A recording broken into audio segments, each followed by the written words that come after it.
আসসালামু আলাইকুম রহমতুল্লাহ বরকাত। সবাই কেমন আছেন? ভালো আছেন?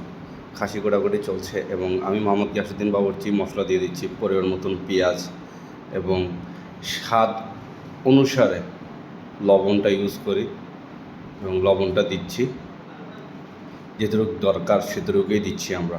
আমাদের ১০০ লোকের কাচ্চি খাসি কাচ্চির জন্য যেটুকু লাগে সেটুকুই দিচ্ছি এবং গরম মশলার গুঁড়ো যেটুকু লাগে পরিমাণ মতন দেওয়া হচ্ছে এবং আরও কিছু আছে, এগুলো আপনাকে বলবো।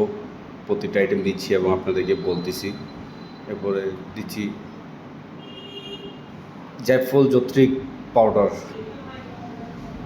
এটা বেশ দরকার জায়ফল পাউডারটা দেওয়ার জন্য, এবং সাদা গোলমরিচের গুঁড়া, এটা মিষ্টি ঝালের জন্য খুবই ভালো। গলায় একটা ঝাল, যেটা হালকা একটা ঝাল লাগে সেটার জন্য। এরপর কাশ্মীরি মরিচ দেওয়া হচ্ছে, একটু লাল, মানে কালারটা খুব সুন্দর হওয়ার জন্য। কাচ্চি যে মাংস রান্না করি সেটা আসার জন্য খুবই দরকার। এবং চিনি দেওয়া হচ্ছে, চিনিটা দিলে কি হয়, ঝাল মিষ্টি থাকলে একটু খাইতে খুবই ভালো লাগে।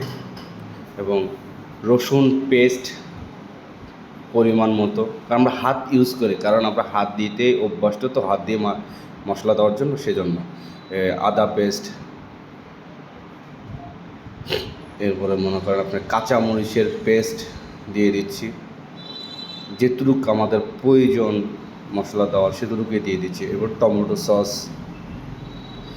এরপরে আপনার মনে করেন চামচ দিয়ে আমি খুব সুন্দরভাবে লাড়বো, যাতে এটা ভালোভাবে মশলাটা কমিউনিকেশন, যাতে মাংসর সাথে খুবই সুন্দরভাবে ভালোভাবে যাতে কমিউনিকেশনটা হয়ে যায়, খুবই সুন্দরভাবে যাতে হয়ে যায়, ভালোভাবে হয়, যাতে মাংস কোনো ফাঁক ফুকুর না থাকে, যে মাংসের ভিতরে যে মশলা থাকবে না, এসবভাবে যেন না থাকে। সবাই যখন এরা কাচ্চি যখন ম্যারিনেট করবেন বা রেডি করবে, তখন সবাই চেষ্টা করবেন যাতে সুন্দরভাবে মাংসটা খুব ভালোভাবে মেরিনেট করতে পারি। এরপরে ডেকোরেশন করলাম আলু, বেরেস্তা, বাদাম, মাওয়া, এগুলো দিয়ে। তারপর চাউলটা বয়েল করতেছি খুব সুন্দরভাবে।